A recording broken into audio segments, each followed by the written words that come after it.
Começa agora, programa Painel Livre, com Marconi Viana. O programa Painel Livre de hoje faz uma homenagem a um dos políticos mais influentes de Diamantina, Gustavo Botelho, que nos deixou nesta terça-feira, dia 9 de maio de 2023.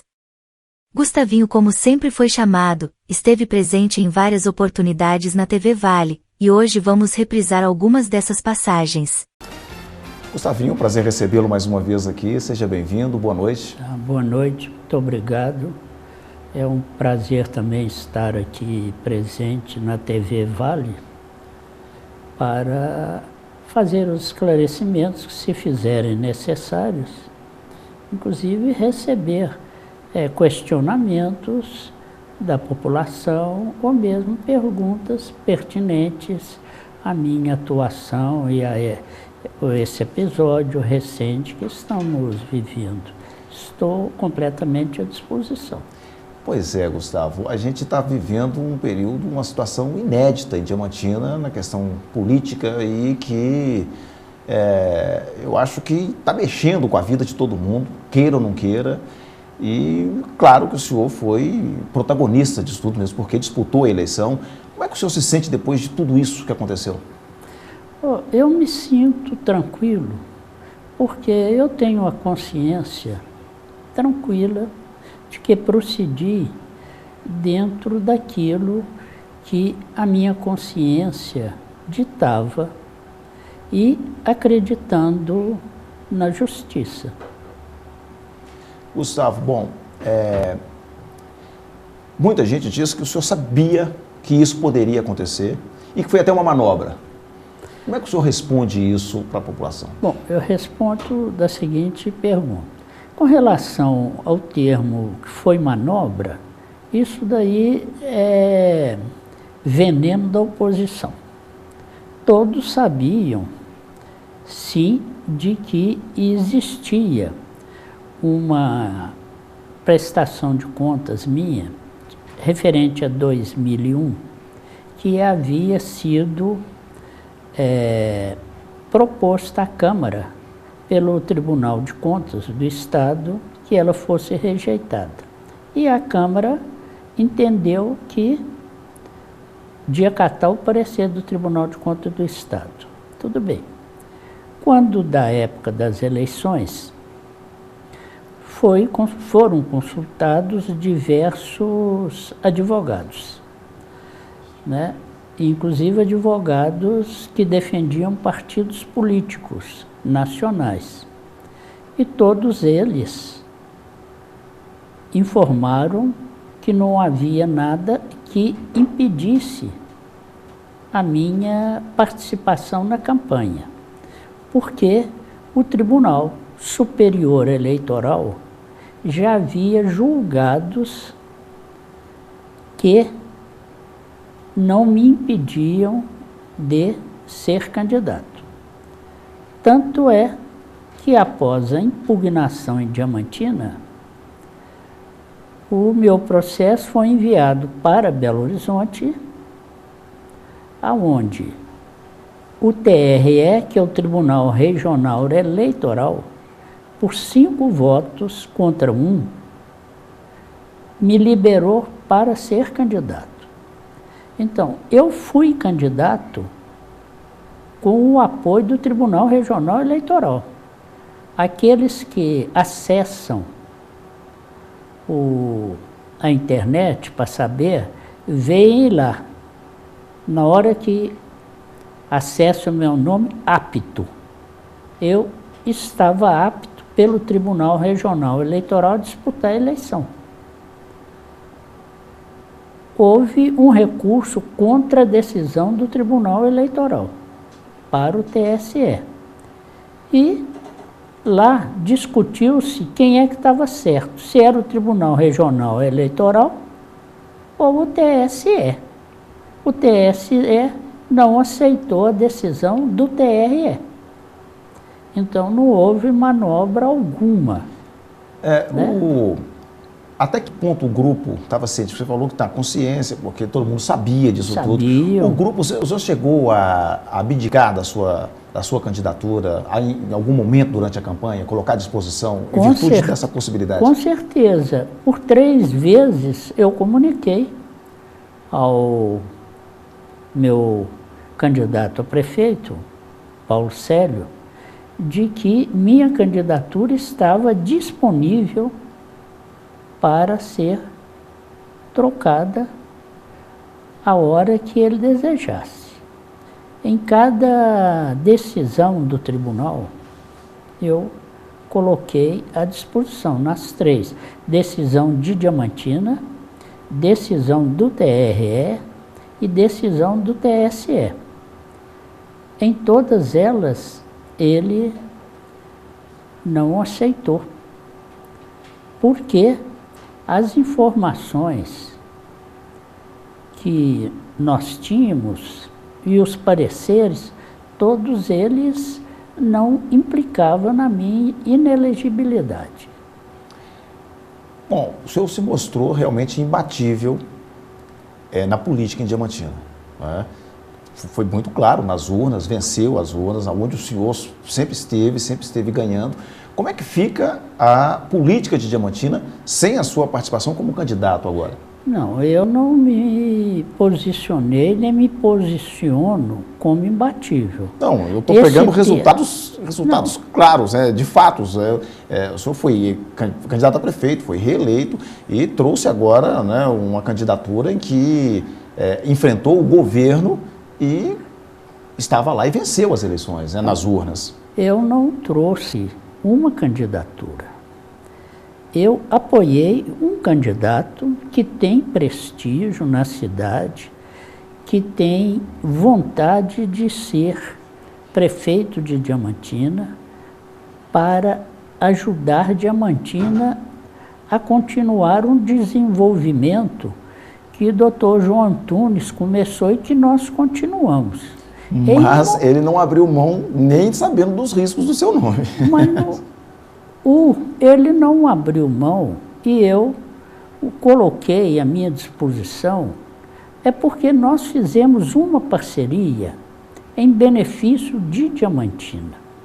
E essa parceria tinha o apoio das decisões da Justiça Eleitoral, cujas decisões só mudaram no dia 27 de novembro de 2012. Porque até 27 de novembro de 2012, o TSE entendia em suas decisões anteriores que questão tipo a que foi apresentada contra a minha pessoa não era impedimento para que eu fosse candidato. Foi a partir de uma decisão de Mato Grosso que foi mudada o pensamento do TSE. Tanto que, quando o meu processo foi para Brasília, ele foi distribuído para uma juíza, uma ministra. E ficou na mão da ministra do dia 9 de setembro até o dia 14 de novembro, quando resolveram mudar a relatora do processo. Eu não sei por qual motivo. Havia uma ministra relatora e depois apareceu no dia 14 de novembro que ela havia sido substituída pelo ministro Henrique Neves como relator. E no dia 27 houve o primeiro decisão do TSE contrariando aqueles fatos e aquelas decisões anteriores do TSE. O senhor acha que houve um braço longo político dentro do tribunal? Você acredita nessa possibilidade? Não, eu não acredito que ministros do tribunal, dos tribunais brasileiros, são corruptíveis. Não chego a dizer corruptíveis, mas um braço político. Não acredito. Eu não tenho, como advogado, eu acredito na justiça. E acho que eles resolveram mudar de pensamento por um motivo que eles acharam que chegou um momento de tomar decisões diferentes daquelas que eles haviam tomado anteriormente. Vamos continuar trazendo a opinião do nosso telespectador, a Joana Dark, no centro. O ex-prefeito Padre G disse nesse programa que o senhor o ensinou muito, tanto como político como administrador. Como o senhor analisa essa declaração? Um elogio do Padre G à sua postura como político e administrador. Bom, isso é uma bondade dele, né? Porque ele sabe que administrar não é fácil, é muito complicado. E nós passamos por momentos alegres e por momentos tristes. Mais difíceis do que alegres. Uma administração. Eu agradeço as palavras dele nesse sentido, né? E me sinto lisonjeado, mas acredito que eu fiz o que foi possível e trabalhei e espero, mas você vê que não é tão fácil, porque o próprio nosso amigo aí falou, reclamou que eu não fiz nada, né? Que quem fez foi Antônio Carvalho e João Antunes. Tem uma participação que fala justamente sobre isso que está aqui na ponta, é o José Antônio no centro. O senhor, quando foi prefeito, foi muito criticado. Agora o Padre G está sendo crucificado. O administrador público precisa ter essa consciência que será sempre o vilão independente da situação. Isso não resta dúvida. Não é só o administrador, qualquer pessoa que faz parte da vida pública tem que entrar sabendo que Jesus não agradou a todo mundo e não vai ser ele que vai agradar. Então sempre haverão aqueles que apoiam e aqueles que criticam, mesmo que a crítica não seja justa. Gustavo, apesar de não ter marcado ainda, né, informações extraoficiais, que a Corte do TRS reúne no dia 15 e define todas as eleições, inclusive de Diamantina. Informação extraoficial, né, inclusive com calendário. Tendo essa eleição em Diamantina, o senhor que é experiente na política de Diamantina, acredita que teremos essas eleições suplementares fragmentada com vários candidatos ou vai polarizar em duas candidaturas como foi o pleito de 2012? Não, primeiro, você se referiu ao TRE.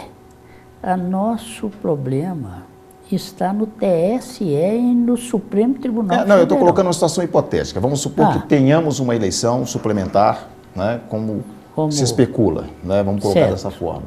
O senhor acredita que ela vem fragmentada, com vários candidatos ou duas candidaturas polarizadas? Bom, eu acho que isso vai depender muito dos prováveis candidatos, né? Porque há diversas especulações. Uns falam que fulano pode ser candidato, outros falam que não pode, que quem não pode, quem pode é ciclano, e em função disso já surgem nomes aí que Beltrano vai ser candidato, porque agora é uma oportunidade, porque que fulano então não pode ser, então que aí fica mais fácil. Aí é só o tempo mesmo, na hora que acontecer o fato, é que os partidos vão se unirem, reunirem e começar a pensar em articulações. Se tem alguns já pensando, como apareceu o nome de um, tem aparecido aí pelo povo o nome de outros também que pretendem ser, mas nem sempre as circunstâncias levam a mais candidatos, né? Bom, mais uma participação. Quem está junto com a gente é a Daniela, na rua Jogo da Bola. Há boatos que talvez não tenha carnaval por causa dessa confusão na prefeitura, na política, né? Essa informação procede? Como é que o senhor tem acompanhado de perto a situação na prefeitura? Não. Acompanhado de perto, ainda não.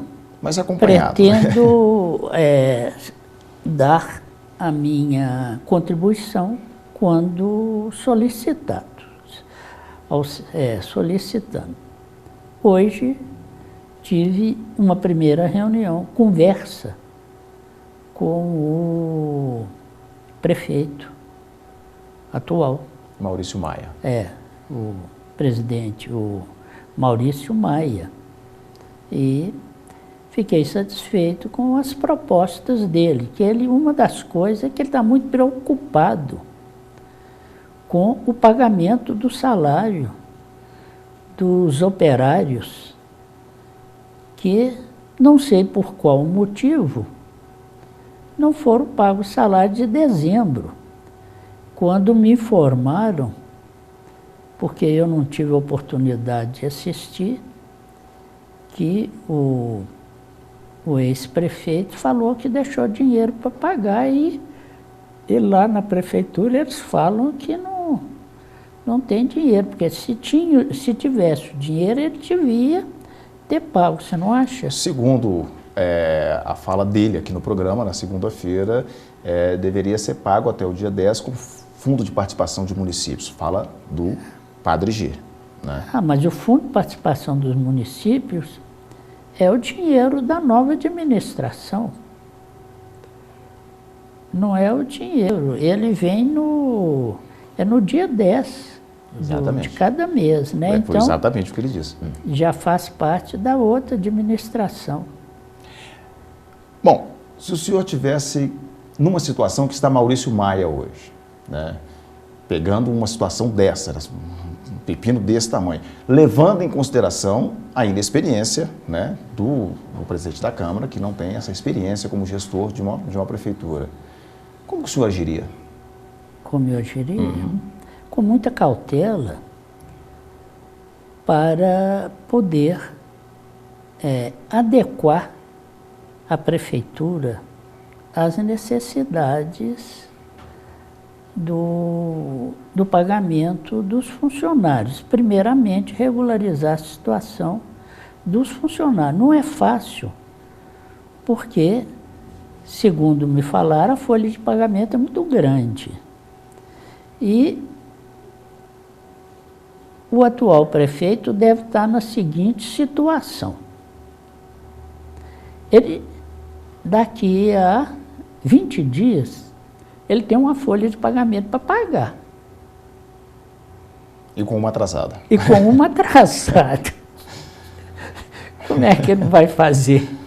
Né? Ele vai quitar a de dezembro, que devia ter sido paga com recurso da administração passada. E na hora de pagar de janeiro, com qual recurso ele vai pagar? Um mês não dá para pagar 2 folhas de pagamento, não. Então, teria que agir, eu acho que ele tem condições de agir com cautela e deve arranjar uma fórmula que vai beneficiar, porque os que saíram não têm, os que não receberam não têm culpa, né? Se eles trabalharem, eles têm direito de receber. Claro. Mas os que estão trabalhando esse mês também vão ter direito de receber. Mas eles podem ficar tranquilos que o Maurício vai encontrar uma solução. Agora, o senhor chegou a pegar uma situação como essa na sua primeira gestão, por exemplo? Mais ou menos semelhante, Não, na minha gestão não, como prefeito não, porque eu sucedi a Dr. João Antunes. Já conhecia a situação? Já conhecia a situação, não cheguei não.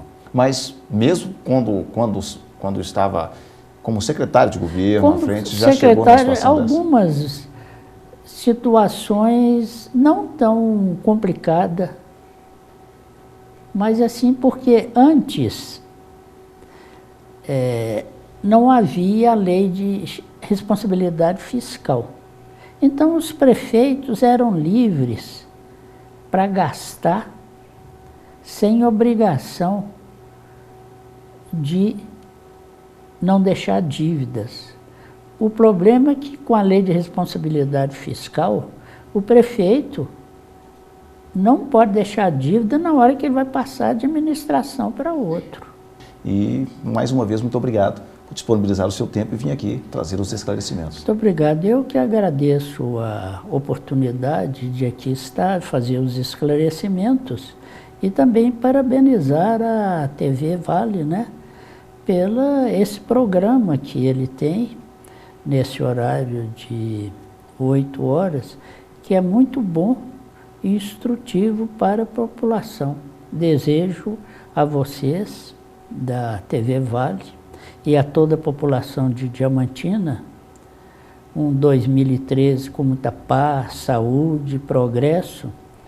E nessa oportunidade, você permitindo, eu vou agradecer aquelas pessoas que nos honraram, ao Paulo e a mim, com o voto e a esperança de uma Diamantina com progresso, e dizer que não houve tramóia, como alguém insinuou na minha candidatura. Quando eu fui candidato, o Tribunal Regional Eleitoral, no dia, parece-me que 23 de agosto, me disse por 5 votos a 1 que eu estava livre, podia ser candidato à vontade. Só fiquei sabendo que eu não podia ser candidato no dia 27 de dezembro, Porque recebemos o diploma para tomar posse, e aí não deu. Então, muito obrigado, faço votos que você continue tendo sucesso. Gustavo Botelho Júnior, Gustavinho, era advogado, foi vereador, presidente da Câmara, prefeito por 2 mandatos consecutivos, secretário de governo nas administrações de Dr. João Antunes, além de transitar pelo mais alto escalão da política de Minas e do Brasil.